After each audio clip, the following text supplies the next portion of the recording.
Good morning, everyone, and we'd like to welcome you to our October 20th version of Farm Office Live.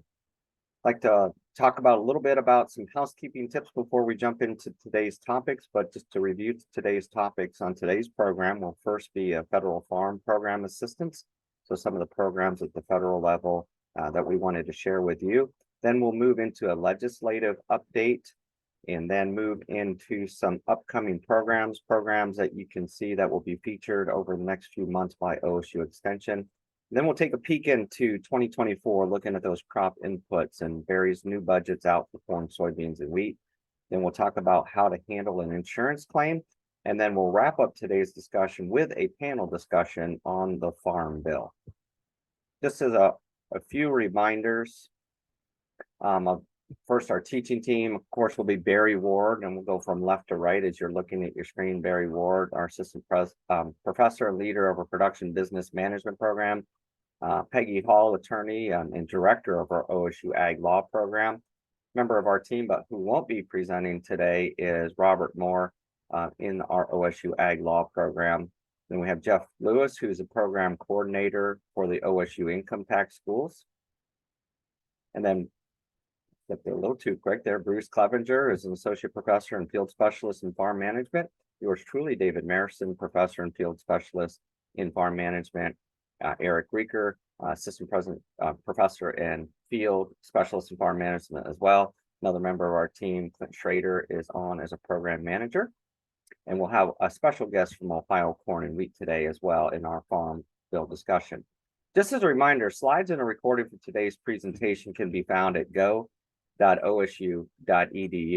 So you're more than welcome to go to go.osu.edu/farm office live. And Jeff has the slides up there for today's program. You can download those to your computer so you can follow along. And just as a reminder, we're open to questions as we move through today's program. Our panelists behind the scenes will be watching for those questions to come in. And those, we ask you to put those in the Q&A feature at the bottom of your screen or wherever your Zoom toolbar is. If you could drop those questions into the Q&A feature, we would appreciate that. And you'll notice the chat feature that's there. That is where we'll be putting some of the links. And I think the link already there's to where you can download the slides. But look in the chat box to see some links to some of the things that we're talking about. Use the Q&A feature so that you can ask those questions. And as always, we do appreciate you giving us your response to today's program, as well as helping us look forward to our future webinars. So if you have ideas and subjects that you would like to see us present in future webinars, part of the evaluation is asking you for that input. We've gone to an easier link. So all you have to remember is go.osu.edu/FOL for Farm Office Live Evaluation. Or you can use the QR code that you see there on your screen. And we'll be sharing this screen again at the end of today's program so that you're able to go and do that evaluation for us. So I'd like to start out with just a few quick things on federal farm program assistance. We know there's a lot of action in Congress, or maybe interaction, but there is action going on at the federal and at the state levels. But these are some more of our different of our farm programs that might have been lifted up here since we had our previous Farm Office Live program. And one of those is the Grapevine Insurance Program. Now, we didn't speak about this at our Farm Office Live from the Farm Science Review in September, but this is a program that goes back to was announced on August 29th, right at the end of August. And that's the Grapevine Insurance Program. So the key to this is the word grapevine. So it provides coverage for the loss of grafted vines from natural perils such as freeze, hail, flood, and fire. And of course, here in the state of Ohio, we have some of the winter freezes and the spring freezes that happen. Really have to say kudos to Dr. Ahmed Dami and others from our Ohio Grape Industries program, who, as they were looking at some legislation, they really put in an effort to make sure that Ohio was included in this new grapevine insurance program. You notice that there's only a few selected states that are part of this, Ohio being one of those. And this is allowing producers, so this is our vineyard operators across the state, to purchase coverage for this grapevine insurance program for the 2024 crop year. Notice the sign up for this is November 1st. So got a couple weeks of producers are interested in this program to check it out. The really nice part of this is it complements the grape crop insurance program. So the grape crop insurance program, much as it says there, covers for a disaster of losing the growing crop. The grapevine insurance program is helping for when we lose some vines due to some of those things like the freezes. Now, I wrote a paper about this back at the end of August that you can see there at the bottom of your screen. And if you have the slides that you have downloaded, and hopefully Jeff will drop those in the chat for us, just invite you to go check that paper out.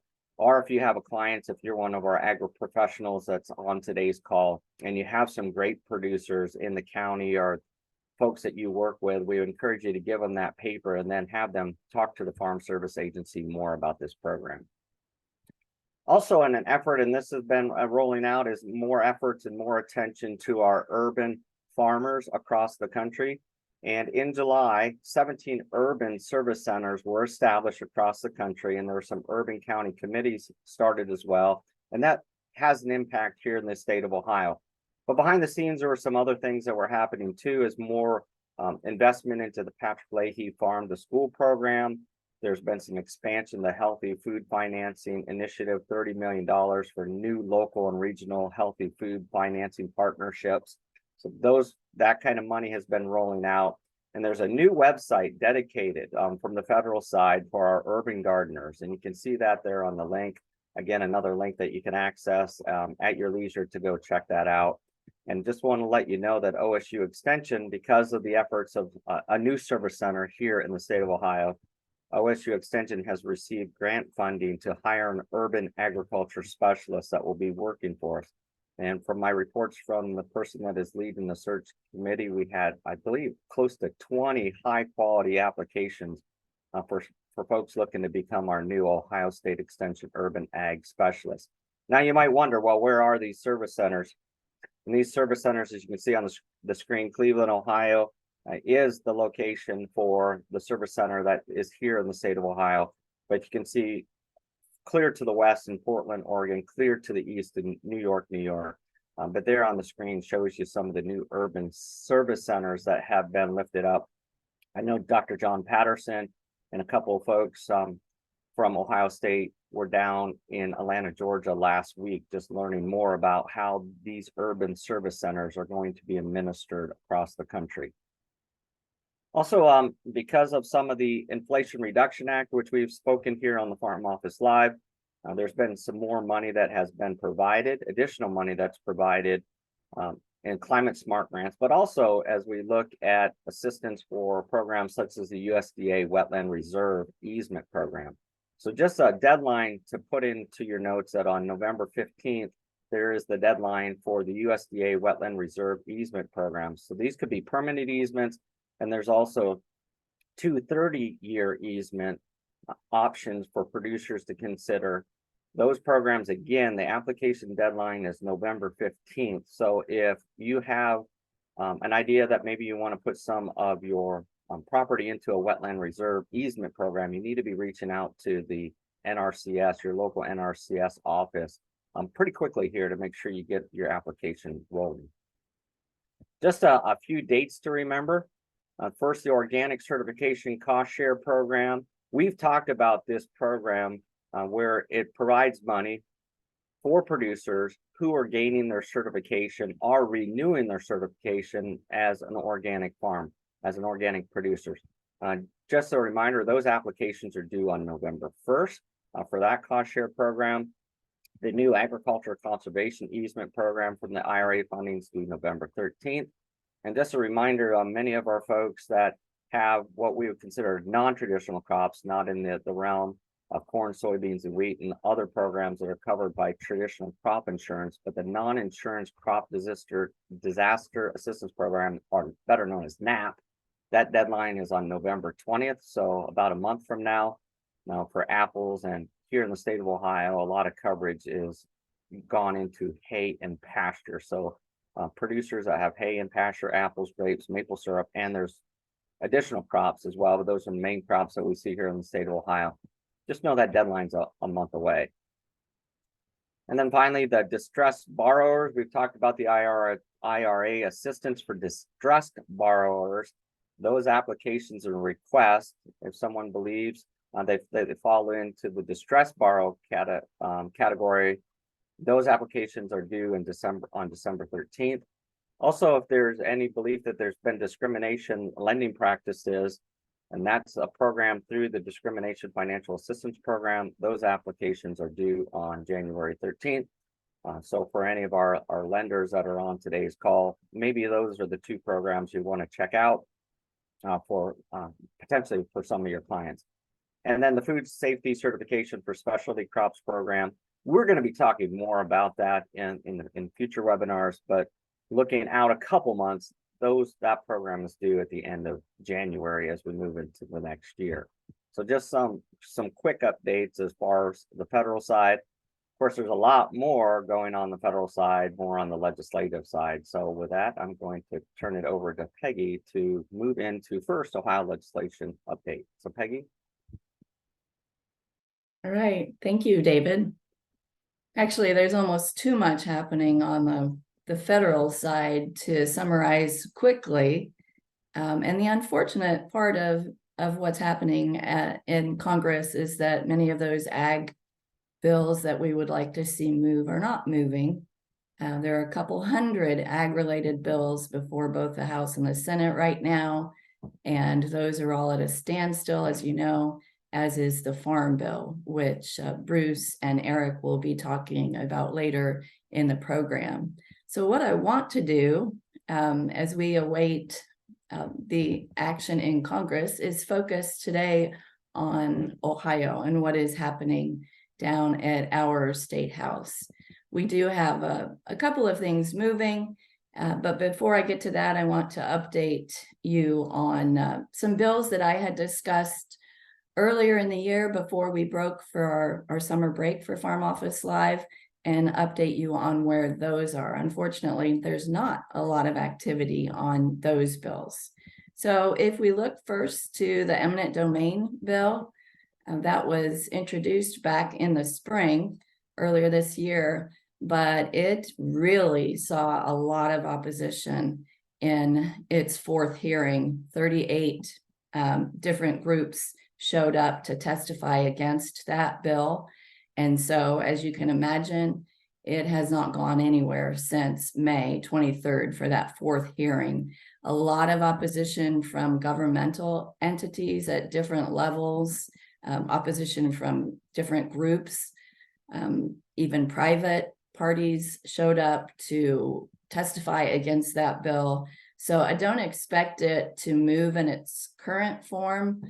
And I haven't heard whether they're actually revising it at this point to try to address those concerns, or if they've just dropped the bill altogether. But here's what the bill proposed. It was pretty, I think, strident in revising our eminent domain laws, and many of those who testified against it said that they thought our eminent domain laws were in pretty good shape comparatively as you look around the country, so that it definitely went beyond what might be needed to tweak our current statutory system. So it would void any appropriations that didn't follow statutory procedures. It would increase the burden of proof on an entity that wants to use eminent domain for proving those different elements that are necessary to use that authority. It would also narrow the presumptions against the agency. So that would be in favor of the landowner. And it would expand the presumptions against the agency in favor of the landowner. It would prohibit the agency from ever reducing its initial offer. It would provide attorney fees, costs. As you can see, a lot of this definitely favoring landowners. And there have been many complaints over the years that the system is still not correct for landowners. But as I said, many believe this goes too far. One thing that most did agree on is that provision about inverse condemnation and setting up an inverse condemnation process, which is something that many other states have that we do not have here in Ohio. And that would make it easier for a landowner if an agency needed to use or tried to use their property but didn't initiate those proper appropriation procedures. And then finally, the last provision there, the recreational trails provision that would completely prohibit the use of eminent domain for those purposes, that also drew a lot of opposition. Moving on then to House Bill 95, the Agricultural Commodity Handlers Bill, that proposed several changes to our grain indemnity fund, and that one also has not seen any action. It hasn't even had a hearing, so that's usually a bad sign when it's been sitting in place for several months and has not yet received a hearing. And I know that there were some who thought again that these changes weren't quite what needed to happen with that grain indemnity fund. So we'll see what happens with House Bill 95, if it's revised before it's ever going to see a hearing or not. David just mentioned urban agriculture, and there has been some interest in trying to address that down at the State House. And one of the problems I often hear about are those greenhouses and how there is a lot of confusion about whether they should or should not be subject to the Ohio Building Code. So this would exempt temporary greenhouses from compliance with that code. It would also allow smaller pieces of CAUV land to be combined together, even if they're not contiguous, in order to qualify for CAUV, as long as they're under the same operator. And it would establish an urban farmer youth initiative program that would try to bring youth into urban agriculture, and it would provide some significant funding for that, $250,000 for that, and OSU Extension would be part of that. That did seem to have some interest initially, but as you can see, nothing has happened since June 20th on that bill. It's still in committee. Probably the bill that gets the award for the one that's actually moving, most moving bill today is House Bill 187. And I know many of you are interested in that because it addresses our property tax valuation issues that we're seeing here and those rising property tax values in Ohio. It also includes a provision, an amendment was added to address CAUV within that larger bill, which looks beyond just CAUV valuations to residential as well. So among those other property tax changes, it would average the previous 3 years of CAUV values rather than the actual taxes charged. So it would look at the CAUV values, average those for three years. It's only a temporary fix, though. It would sunset in 3 years. There is a joint committee that has been tasked with trying to address property tax valuations in Ohio. And so this is kind of a stopgap measure to fill in as that joint committee is trying to figure out how to address some of these equity and fairness issues that our current system has. So this bill, House Bill 187, passed the House on October 11th last week, and it has now been introduced on the Senate side. However, the Senate also has their own bill, and that is Senate Bill 153. It's moving more slowly, but when it comes to CAUV, same provisions in that Senate Bill 153. It has had a 4th hearing. It had that last week. So it's just tracking a little bit behind the House bill, but it, in regards to CAUV, would take the same approach to addressing CAUV values. Now, there has been some opposition by both of these, or to both of these bills, by our auditors, our county auditors, who think this could create a nightmare for them to try to implement the provisions of this bill. But as we're seeing, that doesn't seem to be slowing the progress of the bills. And it looks as though we might see those going through and something changing here pretty quickly. The question many have asked is, what about those who've already gone through that reappraisal process? How will that play out? And again, that's something that the auditors are very also very concerned and somewhat confused about how that will all fit together. So those two bills definitely seem to be where we're seeing a lot of activity. Another one that has been moving, this is one of those stop and start bills. House Bill 197 addresses community solar, and it establishes two different programs, the Community Solar Pilot Program and the Solar Development Program. And this is something that I've been following closely because many landowners are coming to us and saying, hey, we've been approached by someone who wants to do community solar. Well, legally in Ohio, there is not legal authority to do community solar. And I think some of our developers might be confusing smaller scale development, which they're calling community solar, with the actual legal concept of community solar. So be aware of that if we're just talking about a smaller project that doesn't have subscribers, that's not community solar, that's just smaller scale solar that might be under that 50 megawatts that we often watch in the PUCO. So this bill addresses community solar from a legal perspective. And it is in the House committee. It has had its second hearing, but seems to have slowed since then. And what it would do is give a legal definition to that concept of community solar and establish that as a process, a facility that has subscribers to that energy produced by that facility. And those can only be up to 10 megawatts, those community solar facilities. Or if they're on a distressed site, such as a brownfield site, they can be up to 20 megawatts. So we are really looking at much smaller facilities than we're seeing, seeing going in place across Ohio. So in that case, they must have at least 3 subscribers to that electricity. And in that case, the electricity distribution utilities would have to allow the purchase of electricity from that facility and would be required to offset credits to those subscribers who are utilizing that specific solar energy. So the pilot programs would be to encourage the development of these types of community solar facilities. And the PUCO would be required to certify up to 250 megawatts, not a large number, especially when we look at the large scale solar going in across the state. Many of those facilities are bigger than 250 megawatts, but encouraging up to 250 megawatts of community solar facilities each year until we reach that 1,000 max mark.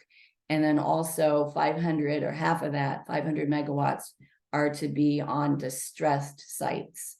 So within that program, then we have the solar development program that would specifically target our Appalachian region and require that 250 megawatts could be approved in those areas on those sites. So that one is, as I said, kind of stop and start, beginning to see some interest, but a lot of uncertainty over some of those rate impacts that it would have on existing infrastructure.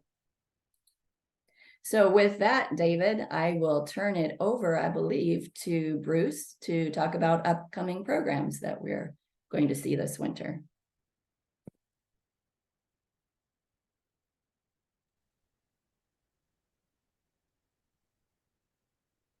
Hey, thanks, Peggy. We are excited about a continuation of a lot of programs coming up. And as farmers are winding down, well, maybe more like midway here through fall harvest, we're looking forward to really promoting some things that are going to help occupy the time in the winter and continue really the professional development of our farmers and our partners in agribusinesses throughout Ohio. So we're continually excited about the upcoming offerings that we have available for our upcoming winter. Of course, we're going to continue with our Farm Office Live as we sit here in the month of October. You'll continue to have invitations and invites as we continue Farm Office Live through November all the way through April as a great way to stay in touch with farm management related topics that are really very applicable to producers and agribusinesses across Ohio. More specifically, one workshop that's coming up is going to really focus in on what we often talk about is farm transition planning, but really planning for the future of your farm is the title of these workshops. And the great thing about these workshops that David Marison and Robert Moore have put together, we have in-person options. As you can see on the screen there are 5 locations across Ohio that are going to host in-person workshops where David and Robert will respectfully challenge farm families to really think about what is their plan for the future of the farm. In addition to the in-person workshops, it's great to have the option of a Zoom webinar, where in the month of February, after all of the in-person ones are essentially completed from November through the first part of February, the Zoom option then becomes very valuable for families to engage.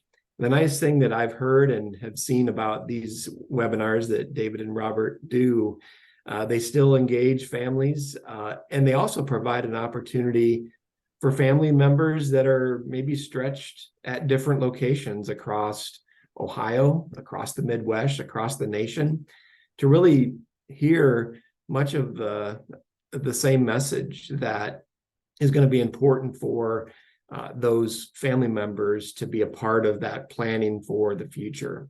And so these are both in-person and online options, and you'll be able to find registration information at Farm Office Live, or also the Go link there at the bottom /farm succession. Great opportunities there. And so as listeners consider that for themselves, but also listeners suggesting that to families that it's maybe time for them to consider that workshop for planning for the future of the farm. Next ones that are coming up are also in the area of farm management related to the topic of income taxes. And so as we all have in agriculture, the responsibility and the right to pay our taxes, not only just Ohio taxes, but the federal taxes, it's great to get an update, maybe more so in depth than the snippets that maybe we've heard at different meetings as a add-on to another topics. But essentially, in the month of December, Barry and his crew are going to take over Farm Office Live to address in-depth topics of both the federal and state updates, specifically on some basis allocation for fertilizer on farmland, and dealing with employees, and also some tax schemes, and also the update on CAUV. So for those listeners that are farmland owners, operators of farmland, or those that are involved in renting, leasing farmland, or professions in taxes returns, this webinar is for you. Again, it's going to be that December 15th during our regularly scheduled Farm Office Live program. Next up is really something that has built some great momentum here in the state of Ohio. This is the Ohio State Organic Grains Conference, and Eric Rieker, who's on our team and on the webinar today, is our lead person for this conference. And January 4th and 5th, as you can see there in 2024, a great lineup of those that are experienced and have knowledge to share in the arena of organic grains. And so organic grain production can come in all shapes and sizes across Ohio, and how to connect with markets and be a producer and really understand how that production system might fit with our already important farm production systems that we have. And so consider attending the Ohio State Organic Grains Conference coming up January in 2024 there. Look forward to that as well. Next one that might intrigue many of us and some of our friends and family, and maybe some of our clientele as well, is that Basics of Grain Marketing workshop. This is going to be hosted in person in Marysville. So save the date as of right now, and on the Farm Office website to come will be some registration information. I'm going to be the lead on this, and we've put together, I think, a great team of instructors. We have Sin-Kee Lee from Ohio State University, Grant Gardner from the University of Kentucky, Ben Brown from the University of Missouri, all going to be in person there February 8th and 9th in Marysville at the OSU Extension Office to really hit the basics of grain marketing. And as we come off of a time when maybe grain marketing was a little easier in the last few years, although input prices were high, so too were our commodity prices. And as we come off of that and margins continue to be potentially tightening and squeezing at the farm gate, re-emphasizing and learning the basics of grain marketing, being disciplined, and being ready to go for that next production year. I'll tell you a little bit about this grain marketing workshop. We hope that it's just not a 2-day event, because we're planning some pre-conference education, pre-workshop education, and prepping our registrants for the 2 days of in-person. But then we're also going to follow that up with a peer-to-peer group, engaging these participants after the workshop to stay involved. All of the skills and information learned at the Basics of Grain Marketing workshop are designed to be taken home and used directly in farm operations, and increase the knowledge that and skill set that producers will have to engage with their local merchandisers and grain elevator options and end users of our grain commodities from Ohio. We're very thankful for the checkoff dollars that we've received from our Ohio Commodity Associations of Ohio Corn and Wheat, as well as the Ohio Soybean Council. Those checkoff dollars, producer checkoff dollars, are being used to support this event. And this is going to be one of 3 steps in grain marketing education in the next coming year. We're going to be developing an online course as well, and then do an additional follow-up workshop a year from now in 2025. So look forward to that, and hold those dates on your calendar when we'll be sending out more registration information.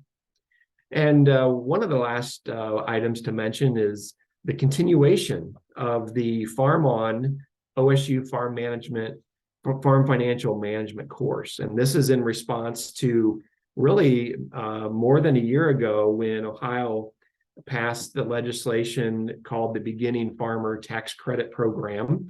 And so rolled out spring of 2023 was the opportunity for landowners to take advantage of a 3.99% Ohio income tax credit when an asset of that landowner, maybe land, equipment, or breeding stock, is either sold or leased to an Ohio beginning farmer. And so the tax credit I mentioned, 3.99, goes to the asset owner, but then the incentive then is for that asset to be either sold or leased to that Ohio beginning farmer. And so that Ohio beginning farmer is qualified for this program by participating in one of several different options for farm financial management. And OSU, this course is, as mentioned here today, is that online course. It's self-paced, contains about 10 hours of education on a nice variety of farm financial management education. And at the end, the participant is provided a certificate that then they are qualified to be a part of that relationship between the asset owner, land, equipment, leasing animals for that tax credit for the landowner. But the cost of the course for the student, the beginning farmer, is also a tax credit on their Ohio tax return. So this is the URL, the go.osu.edu/farmon is the way to access that course. And the Ohio Department of Agriculture is the administrator of the program itself. And then there's more information on ODA's website, forms to fill out, and some eligibility and some details there as well. And our very own Peggy Hall wrote a great law bulletin giving the overview of the beginning farmer tax credit program that was passed again back in August of 2022. And really, we're in the first year of getting the new and beginning farmers certified so that they can engage in that opportunity. A few things to keep an eye on, just a few that are in the works right now. Coming up this winter are going to be some farm accounting workshops with Quicken, and I'll be leading that effort. And those programs are going to be hosted by the county extension offices in these counties of Madison, Clinton, Jackson, and Putnam County. These are hands-on workshops where farmers, accountants, the bookkeeper will sit at a computer, an OSU computer with the software, and learn really how Quicken can do really a great job of keeping accounting records for farm operations. And also keep a lookout for small farm colleges that are coming up.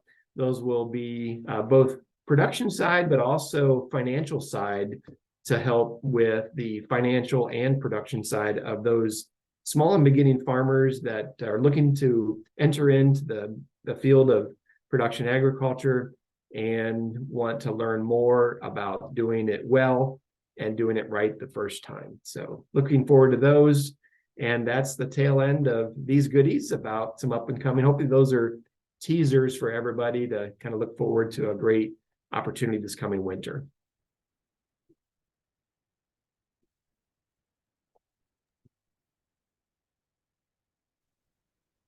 Bruce, before you go, there's a question up in the Q&A asking about the basics of grain marketing workshop and whether or not that was going to be recorded. So it is intended to be an in-person only at this point. And so recording, no on that one, but we are going to transition that same material into that online course. And that'll be rolled out following, and we're going to be using the same instructor team of Ben and Grant, of Grant and Sinki teaching that course. So I guess the online version, the recorded version, would be the online course that's in development. Thanks, Barry. Thanks, Bruce. A lot of great information. We hope you can all join us for a few of these this fall and winter. Okay. I know there's a question up here too, as far as, I don't know whether Peggy wants to answer this or they want to save this until the Farm Bill discussion, but the question was, are federal committees meeting? I'm guessing that talking about House committees perhaps, while there's no speaker elected yet. Maybe that's a question that you want to answer, Peggy, or you want to just hold that thought until we get to the Farm Bill discussion later. If that's the case, Yeah. then. Well, I haven't seen anything on committee meetings, but let me look into that while you're talking, Barry. Okay. To my knowledge, there's not much going on right now, but I will confirm that and I'll report back when we have that panel discussion. Great, thanks. I also noticed something in the chat, and it was a question about CAUV information, and Peggy certainly addressed what's going on with legislation at the State House. But just a couple of words, and we've been sharing this week at our lender seminars around Ohio. But the variables that are really driving the higher CAUV values in 2023, as compared to the 41 counties that were reappraised and updated in 2020. It's only done every 3 years. But there's going to be big jumps, big increases for all soils across Ohio for those 41 counties this year, and primarily driven by higher crop prices. One of the primary variables in that calculation that they use to come up with CAUV values or CAUV. But crop prices being higher, yields being higher, interest rates still, at least in the formula, very low. So they look at those the last several years. There's not been enough years of the higher interest rates to influence current ag use valuation very much. So as we see these higher interest rates, the higher the interest rate, that will lower those CAUV amounts in the years to come. So, and also non-land production costs have increased however, not in the same percentage as crop prices. So all of these variables that are changing for reappraisal and update this year for farmland valuation for property tax purposes, it's kind of a perfect storm, and it's going to be big increases. Now, if the State House, if they do pass and sign legislation, the legislation that Peggy talked about there earlier, that will make a big difference.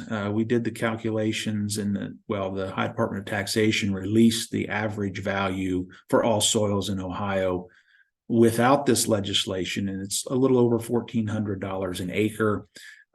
With this new legislation, we did some back of the envelope calculations, and it's around 1,067, I believe, per acre. So there is going to be still increases, even if this legislation is passed, but it will be substantially less in terms of increases. So anyway, perhaps more than you wanted on that, but I wanted to just share a few things that we've been talking about at our ag lender seminars this week around the state. Okay, so to the topic at hand, and that's crop input costs and budgets. It's good to be with you all. I know some of you joined us at the Farm Science Review, and we're happy to be back and on our regular schedule now. We're going to talk about and follow up on some of the things that I shared last month and a little more detail. If I can get there we go. Okay, so looking at the number of things, the laundry list of inputs that growers are faced with purchasing to put out a crop for the 24 crop year. Well, there's some good and bad here. And seed cost, we're expecting to increase in a nominal amount, around 5%.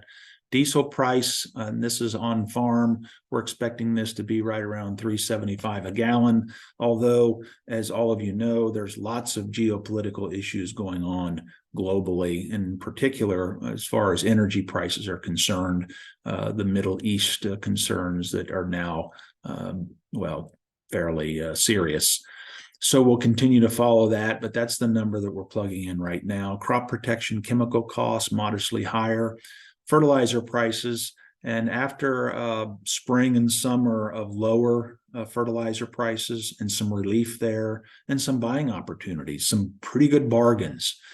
So for those farmers that were able to either buy in store or prepay for later delivery, they may have gotten some bargains. For those that didn't, they're probably going to be faced with higher nitrogen costs, phosphorus prices. Potash hasn't really started to increase very dramatically at this point, but there's some higher prices compared to where we were in the last couple of months, but lower than where we were last year, at least at this point. Machinery and equipment and repairs, modestly higher. We're not expecting big jumps this year or this upcoming crop year. Interest rates continued higher, and rents. This is going to be something that many farmers are going to have to face, is that there's still going to be upward pressure on cash rents, and I'll talk about that here in a little bit as well. Energy prices, as we look at this and all the modeling that the Energy Information Administration does to come up with their best estimates on energy prices for this upcoming year, you can see this 2024 column right here, increases in crude oil, but fairly flat for gas and diesel. So not big jumps in terms of those products that we use right there at the farm. Natural gas higher as well. And we will see how this winter goes as we evaluate what that natural gas price is going to do. A little bit more on machinery and equipment. This is the Producer Price Index. It's put together by the St. Louis Fed. They look at various different industries and evaluate the prices and the change in prices that producers of, in this case, farm machinery and equipment are faced with. And this is COVID. You can see this kind of gray bar here. And after COVID, we started to see, and we're all aware of the significant increases in farm machinery and equipment prices and also parts. And the good news, little piece of good news, after this significant increase over the last year and a half or 2 years, is that we're starting to see some of this flatten off a little bit as supply chains become better filled globally. We're starting to see more inventories build and also start to see some of this price and cost flatten out. So that's some good news, hopefully, for us as we're buying parts and machinery and equipment this next year. Okay, back to energy. And I think this is the lead up to the fertilizer discussion. And I'm going to have a little bit more on fertilizer, but natural gas, the price of natural gas is critical globally for the manufacturer, especially of nitrogen fertilizers, but also a phosphate rock or that conversion into phosphorus fertilizer. And after we had such a significant increase in prices last fall, so last fall at this time, we were dealing with significantly higher natural gas prices. A fairly mild winter in the Northern Hemisphere led us to these declining natural gas prices, both here in the US, and you can see on that right-hand graph in Europe, more importantly. Europe trying to wean itself off of Russian gas, more exports coming out of the US to Europe to help fill some of that gap. But what it did at the time, at least last fall, was to cut production in fertilizer in Europe. Meant more exports coming in from us to them and other places in the world. And it created some supply issues globally. With the lower natural gas prices, those supply issues have been alleviated to a certain point. But you can see on the very right-hand side, natural gas starting to tick back up a little bit. So what do we expect? As we look at the stocks, so how much do we have in storage? And is this a good indicator of what prices might be this winter? And then in turn, what fertilizer prices might do? So there is some correlation in the steps, and those things all do connect. But you can see on this left-hand side, this is the natural gas storage here in the US. The blue line is the current. The black line here is the 5-year average. So we're above the 5-year average. Good news. So our stocks are in pretty good shape. And the same with Europe. The blue line also signaling their current stocks above the recent past years. So that's good news for them too. So at least going into this late fall and winter period, the stocks of natural gas are in pretty good shape and should signal some stability in fertilizer prices. Here are fertilizer prices according to the DTN survey in the state of Ohio. The number of respondents, very few, 4, 5, 6, but it does give us some idea of what the prices of liquid nitrogen and some of the other products are currently. But we have seen some increases, especially at the retail level on ammonia, anhydrous ammonia, urea, MAP and DAP. And there may be some issues with some shortages as we go into the winter with MAP. A couple of key things that we're going to continue to watch, and we know that are providing upward price pressure on fertilizer globally. The first thing that I'll mention is the first check mark that I have here at the top is the UN Black Sea Grain Initiative that was brokered by the UN in Turkey and between Ukraine and Russia to allow grain to be shipped out of both of those countries through that Black Sea region.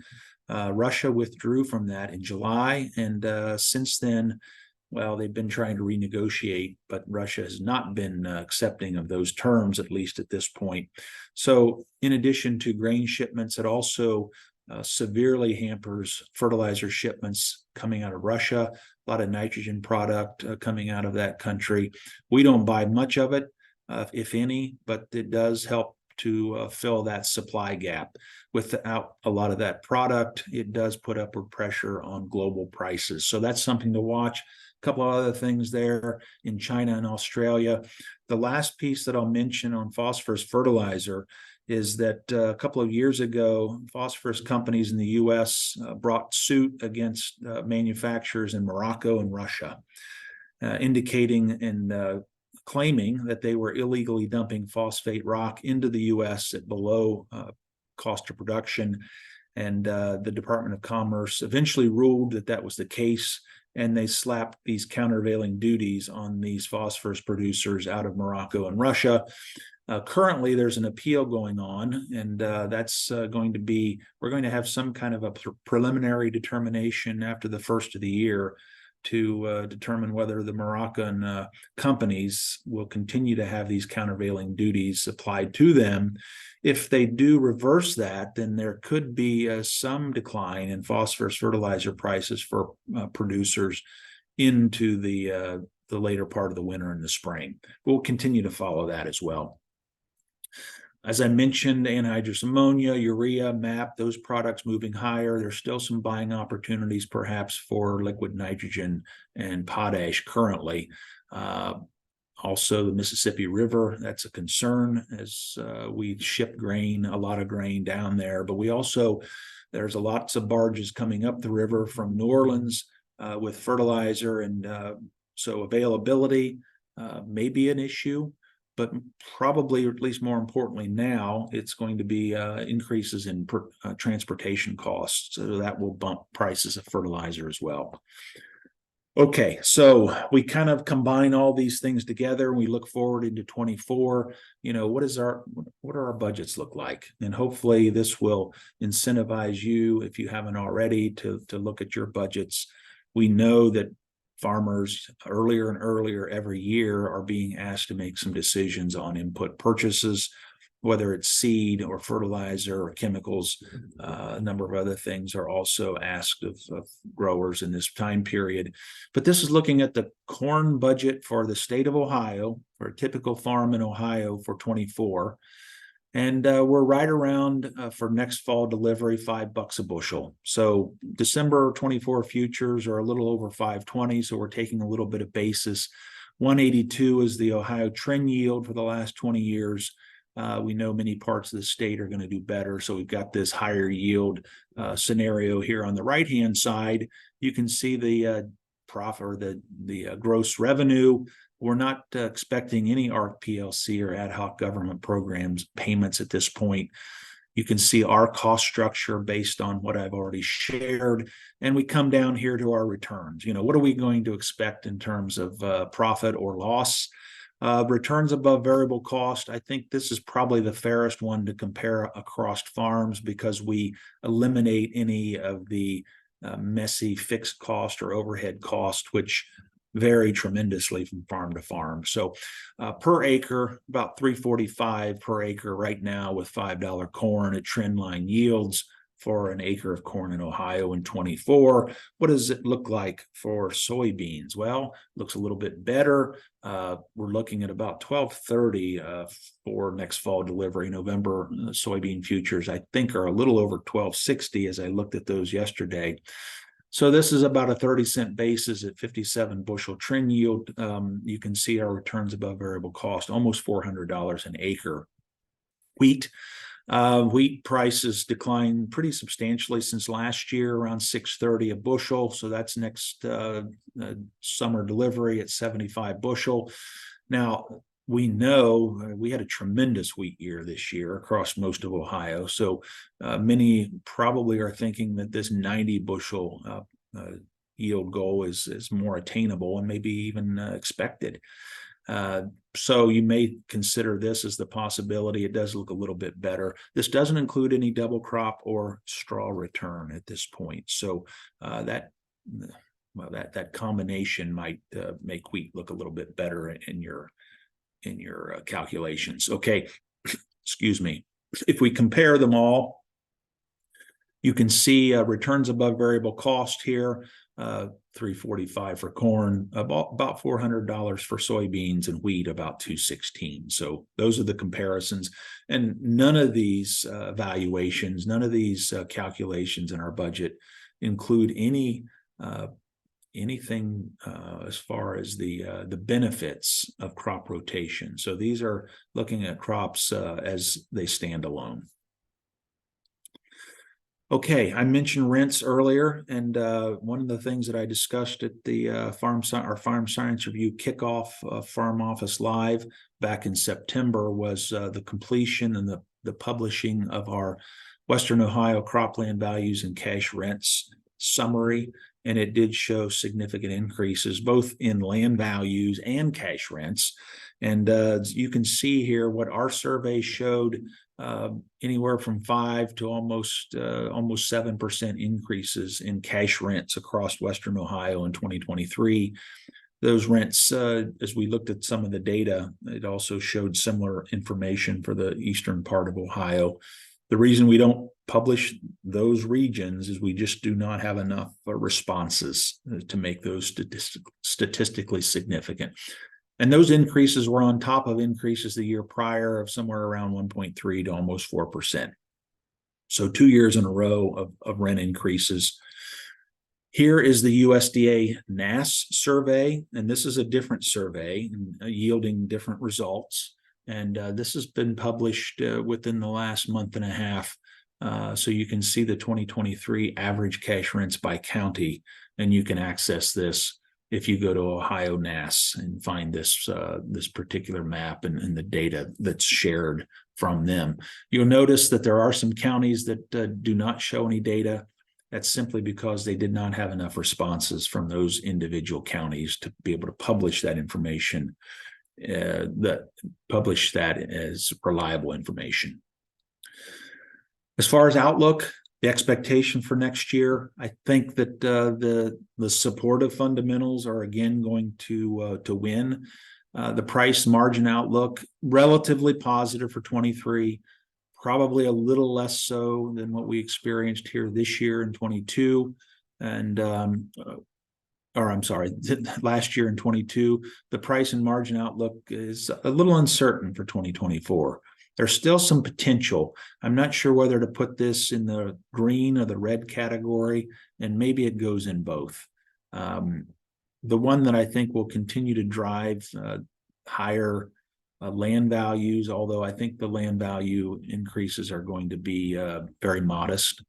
And I would say that we're also going to be facing some modest to moderate increases in cash rents because we still have a lot of equity, a lot of net worth in the sector. And then on top of that, CAUV values in those counties are going to increase a certain amount. We don't know how much yet based on what they're going to do at the state house, but CAUV values will be higher, and that will create some upward pressure. So overall, I think that we should be expecting a little higher cash rents throughout the state of Ohio. There's going to be some pressure there. Okay, and as I kind of wrap up, I wanted to share, and Bruce was good enough to share our December Farm Office Live is going to be focused on tax, and Jeff Lewis, David Marison, myself, and our colleague from Purdue, Michael Langemeyer, we're going to be presenting that webinar in December. In addition to that, we've got many other offerings. And for some of you that are working in the area of tax preparation, there's many two-day tax schools for you to choose from across the state of Ohio. And for those that are on here that have a specific interest in agriculture, and I know that's going to be many of you or most, we have an Ag Tax Issues webinar December 13th.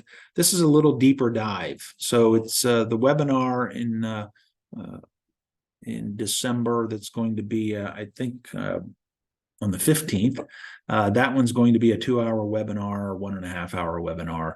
The Ag Tax Issues on December 13th. That one's going to be a 6-hour webinar, and with 5 hours of continuing education credit for those tax professionals. But that is open and may be of interest to anyone in agriculture, not just tax professionals. So we want to invite you, come join us. Jeff and I are going to be on the road starting next week, and David's going to join us at some of our schools. So we look forward to seeing many of you. Okay, I think that wraps up my section of today's webinar, and I'm going to turn it over to Jeff. It's all yours, unless I've got any questions to answer. We do have a question, Barry, about when will the budgets be on the Farm Office website? They will be on there this next week.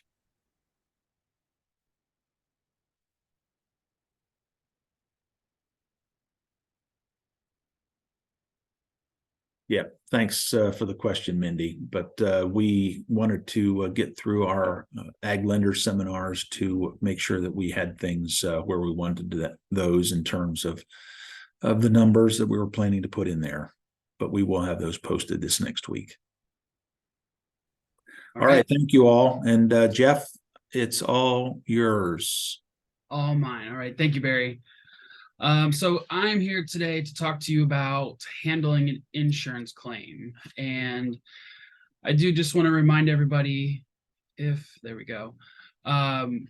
Robert and I and a few others have written a bulletin covering going over farm insurance policies and those types of things. So that gives you a background, and you can find it in our law library under the business law section. And for today's discussion, it's important to know my background. Before I came to Ohio State, I was actually an insurance defense attorney. So I would be hired by insurance companies to do one of two things: either defend the client or investigate the claim. So it's important to understand the nature of the relationship when you assign that insurance policy. And what you're really signing is a contract, and you have contractual duties and obligations to the insurance company, as well as the insurance company having duties and obligations to you. Excuse me. So when we talk about insurance claims, the two primary types of claims we have are the first party claim, which is when you make a claim yourself. So your house burns down, your barn burns down, somebody has hit you in a motorcycle accident or a car accident or something like that, and you call your insurance agent and say, hey, I need to make a claim.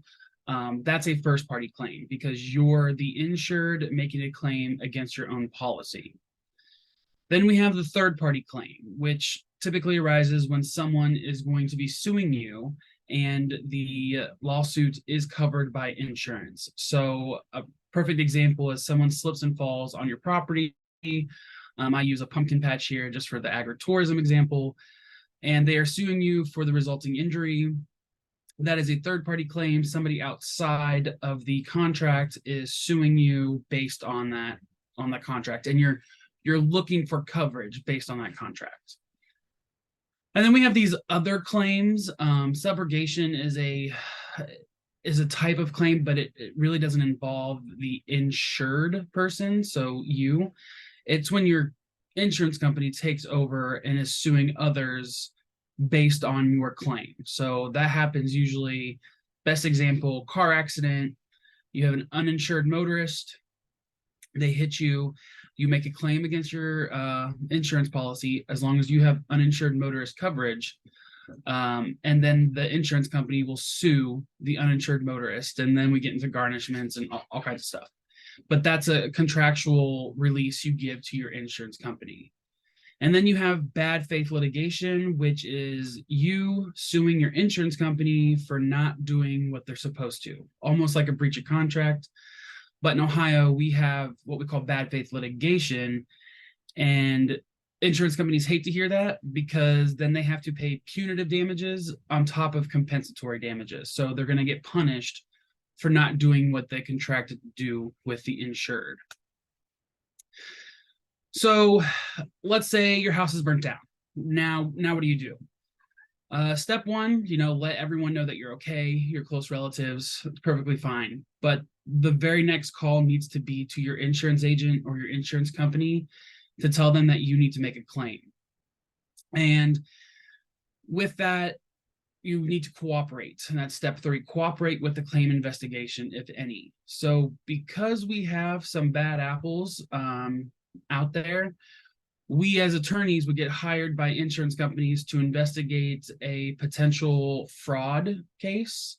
And we'll get into some of those cases I've seen a little bit later on, or to determine whether or not coverage actually exists because there are certain exclusions that might apply that prevent the claim from being processed. An important note here is when your house burning down, your barn burning down, it's important not to clean anything up, don't move anything, leave everything as is. because the insurance company will want to go in and investigate, especially if there is potential fraud or whatnot. If you move things, if you change the scene, then they might claim that they were prejudiced in their investigation, which could also preclude coverage on your claim.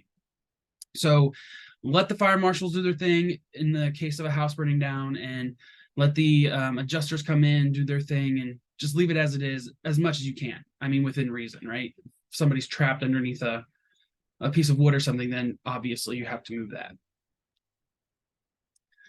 So again, the first party claim investigation, that's when your house is burnt down. You are contractually obligated to cooperate. And that includes answering questions, providing any evidence asked by the insurance company or the attorneys, and to submit to an examination under oath. And this examination under oath looks a lot like a deposition. But it's important to delineate the two to make show difference. So with a deposition, it's with a court proceeding, and the rules of evidence apply and the rules of court apply. Examination under oath, or an EUO, is a contractual obligation, so the rules of evidence do not apply. And so I get a question a lot, when should I involve an attorney? Well, it's really up to you when you want that to happen, but in my experience, I've been to a lot of EUOs where the insured will have their attorney there and their attorney will object to a question. And I have to forcefully remind them that this is not, the rules of evidence do not apply. There is no court proceeding. If they do not answer my questions, they are not cooperating under the contract, and we will deny the claim. So I don't know what those attorneys charge and how much, how they get their money, whether it's hourly rate, contingency fee. I don't know much about that. So again, that's up to you, personal preference, but no representation is required in the claims investigation process. And I mentioned a little bit earlier, the purpose of the claims investigation is to determine whether or not coverage exists. And a lot of times it does. So we as the attorneys for the insurance company are just doing our due diligence, and the adjusters as well, when they go up to the higher ups in the insurance company saying, yeah, we had to pay this claim out, we investigated it, there was coverage, et cetera, et cetera. So every time there's an investigation doesn't necessarily mean they're trying to avoid providing coverage. They just want the answers and the evidence to cover their behinds when they go and talk to the higher ups in the company. Types of investigations I've seen. So I've seen the fraud investigations, a lot of married couples burning down the house because they are mad at their spouse. And a lot of failing businesses will intentionally destroy business property to recoup their investment. And then we have the coverage issues where certain policy exclusions may apply. And I had this little note, get everything in writing. So one case that I dealt with was a couple that was renovating their house, spoke with their insurance agent, said, hey, we're going to be doing our own renovations. Is that covered? And the insurance agent said yes, but this was all verbal. And there was no written evidence that the insurance agent said yes. And because of that, the insured couple relied on that, thought they would be covered in the event of an accident. There was an accident. And because they didn't have everything in writing, where the insurance agent, which is acting as an agent of the insurance company, so they're obligated and bound by what the insurance agent represents to the insured, they lost that case. So get everything in writing. The next type of claim is that third-party claim. So someone has been injured on your property, now what? The first thing you want to do, obviously make sure everyone's okay, but you want to contact your insurance company, your insurance agent again, and say that someone has been injured and that there might be a claim that might be coming your way. Again, collect evidence. If it's something that, was there, like a tree stump, for example, somebody trips over a tree stump on your pumpkin patch. Don't cut that out because you want that as evidence. You want to keep it there, and it just kind of looks a little odd if you try to take it away. But, take pictures, all kinds of pictures, document everything. And then if you do get a complaint initiating a lawsuit against you, send that complaint to your insurance company. insurance company is going to make sure that coverage does exist for the complaint, and then they will hire attorneys to defend you in that lawsuit. And that's step 3, is to cooperate with the insurance company and the attorneys through the litigation process. As I mentioned, your insurance company will be providing you with an attorney in the event of a third-party claim. It is no additional cost to you. At least every insurance company I've dealt with, that's how it's been. If you are at fault for the injuries, and there's no question about it, really, the insurance company and the attorney are going to do their best to settle that claim so that there's no future potential litigation coming your way. And you are more than welcome to hire your own attorney if you do not like the attorney or you really trust your own attorney, but that will not be covered by your insurance policy. Some third-party claims that I've seen: workplace injuries, slip and fall injuries on business property, automobile injuries. A huge case that I dealt with for a while was some escaped horses got out of their pasture and caused a motorcyclist severe injuries on the road. And so we went back and forth all the way up to appeals court with that. And veterinary malpractice was another huge issue I dealt with. So if your claim is denied, and this goes for first party and third party claims, there should be an appeals process within your policy describing how you should internally appeal that decision to a supervisor or what have you. And you have to follow those processes before instigating outside litigation. And that outside litigation would be bad faith litigation.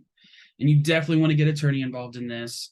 And they're going to be suing the insurance company saying, hey, you are contractually obligated to cover this claim. You didn't. Now we want all that money plus some. And in Ohio, the reason that this is such a huge thing is because Ohio is trying to protect insureds. So that's why they put that punitive damages to punish, the wealthy insurance companies from treating their clients badly. Another common question we get: are employees covered under my farm policy or a workers' compensation insurance policy?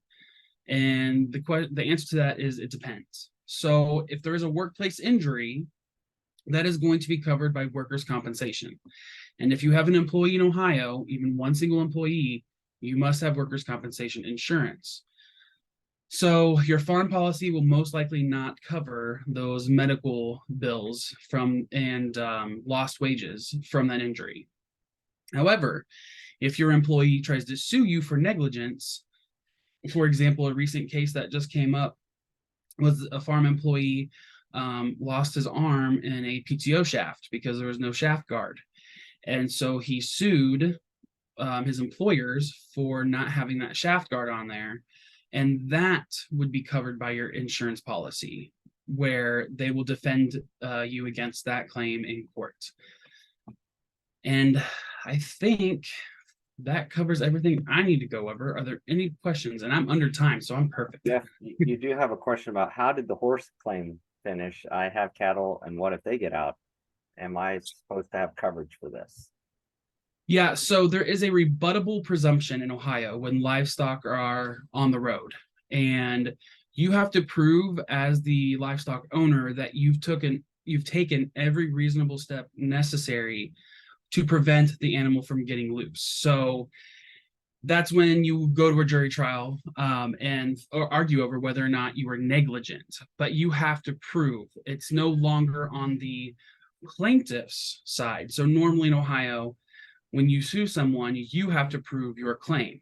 But because of this rebuttable presumption, the presumed negligence is of the livestock owner. The livestock owner has to prove that they were not negligent in that case. That case actually ended up, we went to appeals court, and right before I left, and we actually lost the case. So the horse owner was in a lot of trouble financially, not criminally, but there was a lot of, if the case, I don't know where it went after that, but that was where we ended up there. And Jeff, you also had another question. Who is an employee? Spouse, children, co-owners? Maybe that definition of employee. Yeah, so an employee, although you don't have to pay withholding taxes and things like that on a spouse or child, you have some exemptions there, especially in agriculture.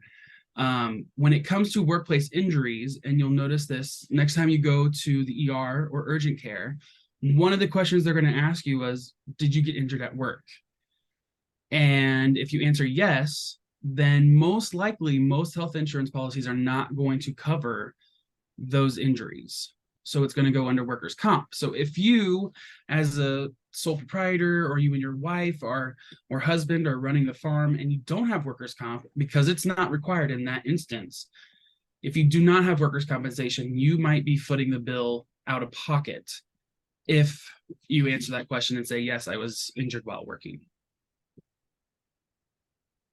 And Jeff, if people have follow-up questions, how do they get a hold of you? Yes, it is lewis.1459@osu.edu.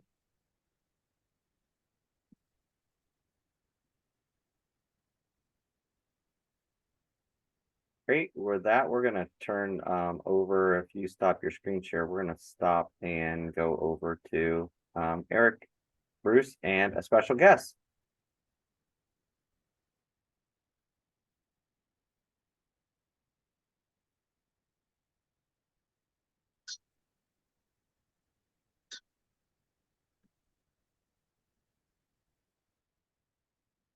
Hey, good morning. David, can you hear me? Yes. Can you hear Bruce? Yes. I think we're good. All right. Well,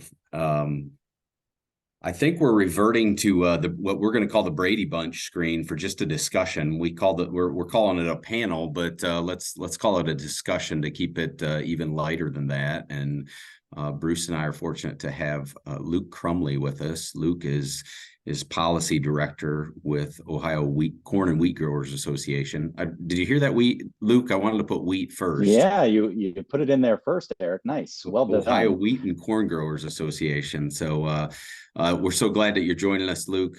We're just going to kind of, I think maybe we'll start with Bruce, talking a little bit of the summary from Ag Lenders and a couple of thoughts from John Newton. So maybe go that way, Bruce. Yeah, sure. And maybe we'll circle back around to Peggy Hall. She might have been looking into the answer to a question that came up regarding, what kind of progress is going on in the absence of Speaker of the House.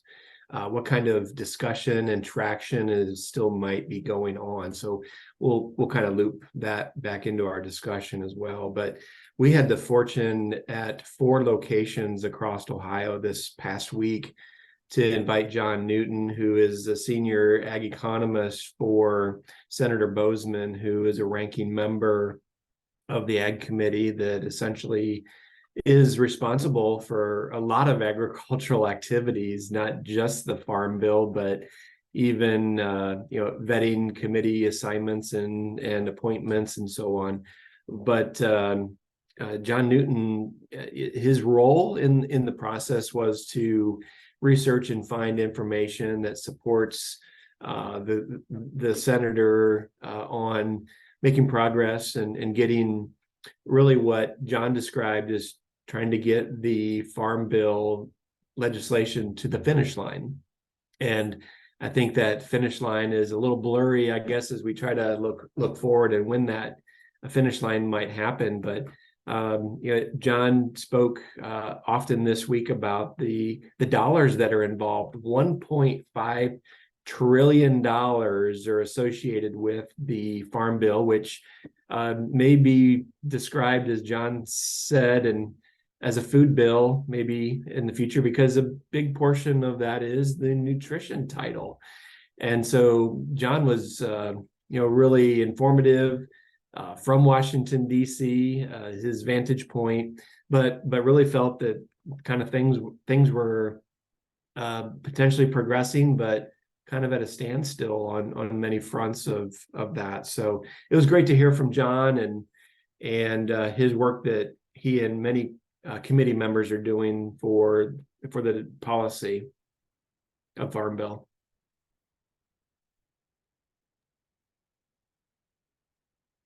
So when I got Luke on the call here this morning, he was talking about and John Newton talked about a couple of hurdles, right? A couple of hurdles to getting his quote, getting this thing to the finish line, and maybe we've referred to it already.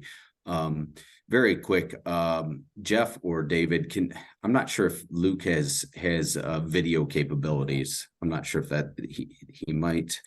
I'll take care of that. Thank you. And so Luke, I think, was watching something related to the politics on what might be happening with the Farm Bill with regard to the speaker, which is obviously one of the large hurdles or large hurdles to finishing this thing. So Luke, as you're able, talk to us a little bit about some of the political dynamics that has happened with Jordan and others here this week that may or may not help us get to the finish line on the Farm Bill. Well, let me start with the bottom line up front. And I can tell you right now, because I'm watching the C-SPAN feed live, we will not have a speaker after this morning's vote. We will continue to have a need to live in this limbo state. 10 folks have voted for someone other than Congressman Jordan or Leader Jeffries.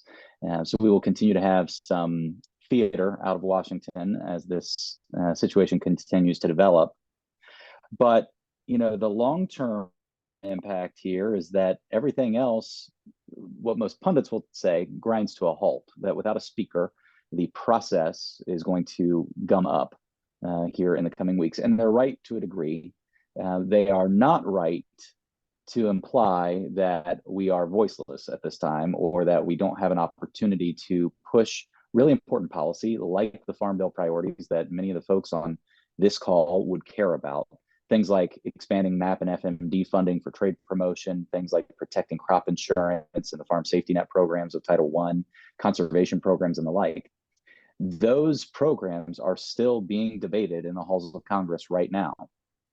When we are engaging from our association, Ohio Corn and Wheat Growers Association, we're working directly with folks like Chairman G.T. Thompson, the House Ag Committee Chairman out of Pennsylvania, and Ohio's 2 members of that committee.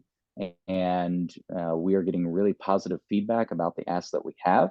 I can say the same thing for Senator Brown on the Senate Ag Committee, the first Ohioan, I think, in 50 years to be appointed to that Ag Committee in the Senate, and has proudly served on that committee ever since. We do get some of the bicameral dynamics that come into play when we talk about some of those priorities like MAP and FMD funding, market access program, and foreign market development funding.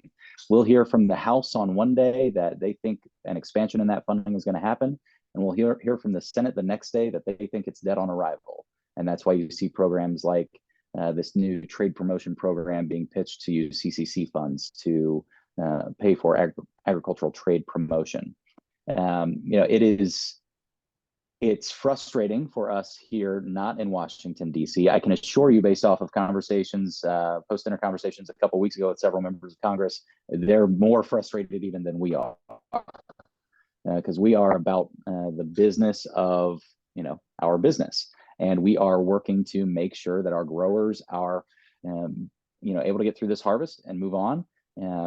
What I see for the Farm Bill is that once the speaker debacle is settled, there will be a push for some level of extension. I started talking about this back in January of this year, and Eric can call me on that.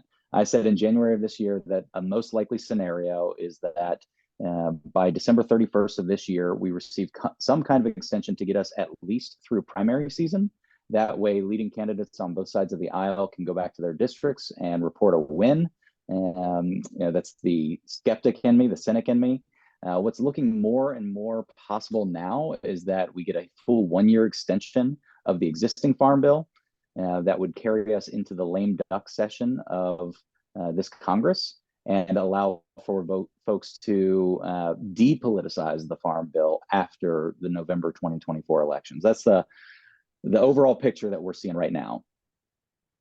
So Luke, I think it's important for this group of professionals to hear. There's kind of what a fork or there's 3 options for what might happen with the Farm Bill, right? Or revert back to kind of antiquated kind of permanent legislation. There's an extension, and there's this idea that we may have a revised and quote unquote updated 5-year farm bill rolled out in early spring. I think with the looming government shutdown deadline of November 17th, with the debacle in the speaker, it's hard for us to say to this group that there will be anything before the end of the year. It's probably looking like something in the spring. So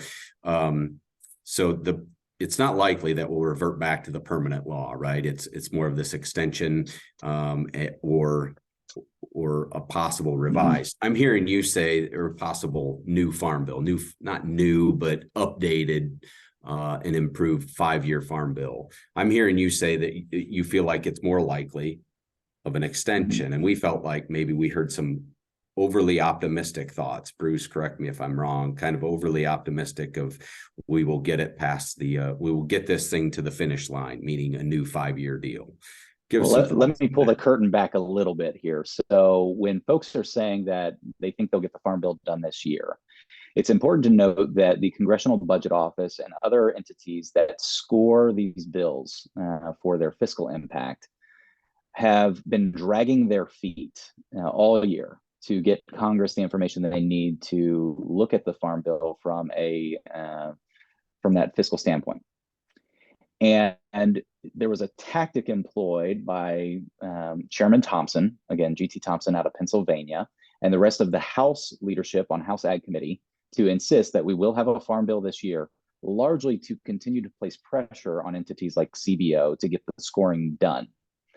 Because of that tactic, people have remained optimistic for a farm bill this year. Just because I like to operate in the realm of what's possible, I don't think the doom and gloom scenario of reverting back to an old standard of the 1950s is going to happen. And I don't think we're going to get a brand new farm bill with new spending this year. What I think will happen is that pressure will continue to exist in the House to try to push towards something. I think that even if a member of Congress like Jim Jordan, who has never voted for a farm bill before, who's never supported a farm bill, not once, even if he is elected to Speaker, I am hesitant to claim to anyone that a Speaker Jordan would be short-sighted enough to kill a farm bill going into an election year. It makes zero political sense for the Republican conference to let that happen. That's why I say the most likely scenario is that 1-year extension. That way they can get the win out of it. Democrats can too. Everyone can go back home, focus on the election, come back and get the homework done towards the end of 2024. Luke, one piece of relief that we shared with lenders was that with the uncertainty of the legislation, some things in the farm bill will continue, some titles will continue, one of which is crop insurance. And I think that was a relief to audiences to know that crop insurance will continue. But the commodity Title I, does include the dairy margin coverage program and what we know as ARC and PLC. So that leaves an uncertainty about the dairy margin coverage sign up period that could be approaching. I know you're corn and wheat, but those other commodities too. Dairy's just corn in all forms, my friend. Corn in all forms. Good. Thoughts on, just how does that play out and concerns? Yeah, again, not to make this all about the politics of this, but losing, if I'm going to be frank with the group here, I think as important of an industry as agriculture is, oftentimes we neglect to realize how small of a community we are. And while we can be vocal and while we can be burdensome to some folks, the reality is much like the veterans community, which I'm a part of. Veterans and agriculture aren't going to win you an election, but they could lose you one. That's how we're looked at. That's why the Agriculture Committee is not an A committee, a top tier committee that people aspire to. It is not a committee where you can fundraise aggressively out of. It just doesn't happen. So when we talk about those programs and, what will happen to them, we can't get too far down the policy route without recognizing the political context we're in. Again, Republicans and Democrats alike lose support back home if they fail to do something, but they don't have to do everything. To get the win that they need, for far-right conservatives to get a win, they can say, we held the mainstream of the Republican Party and Democrats accountable, and we're not just spending $1.5 trillion. We're taking this back for another year to make sure we get our principles wrapped into that bill. And you can put the reverse side of that argument, and Democrats can go back home and have a win on really important titles like the nutrition title as well. Where we have the biggest danger for all of these programs is if a Speaker Jordan-led conference would finally do what he's wanted to do for a while and separate the food and farm titles and create two separate bills. That would be the doomsday scenario where both ultimately go down in flames because of a lack of coalition support. So the political reality, again, not to be doom and gloom, not to be a broken record, I don't see a Speaker Jordan who wants to grow a majority, or whoever the speaker would ultimately be out of the Republican conference. I don't see any of them being foolish enough to kill a farm bill this year. Instead, they'll go for a one-year extension. They'll try to get those programs extended so they can get full funding for the next 5-year cycle on ARC, PLC, and DMC. Excellent. That answered that answered a question in the chat from one of our colleagues, J. Craig Williams, over in Pennsylvania himself, so who had the dairy question. So though an extension will allow for Title I programs to carry on, albeit maybe with some interesting sign-up delays or red tape. But yeah, those are the second and third order consequences I can't speak to yet, right? But I don't think an extension would see dramatic cuts. There's always a chance of cuts, always a chance. But as far as eliminating the programs or dramatically reducing them, I don't see that. The Republican conference has a lot more to lose if that were to happen than doing some other nips and tucks around the edge of the farm bill. So I see the time lapsing here on our time allotted for Farm Office Live. I'll mention just one other title that will continue, and that's the conservation title. That was confirmed as well as another title that's, you might say, not as in jeopardy, amongst the uncertainty. So with that, Eric, maybe wrapping up. David, last remarks. Thank you, Luke. Appreciate Thanks for joining us, Luke. On with that perspective today. Anytime you want someone who can be off the hook and say all the political stuff you want to say, let me know. Appreciate your time. I'll be up brief this morning, Luke.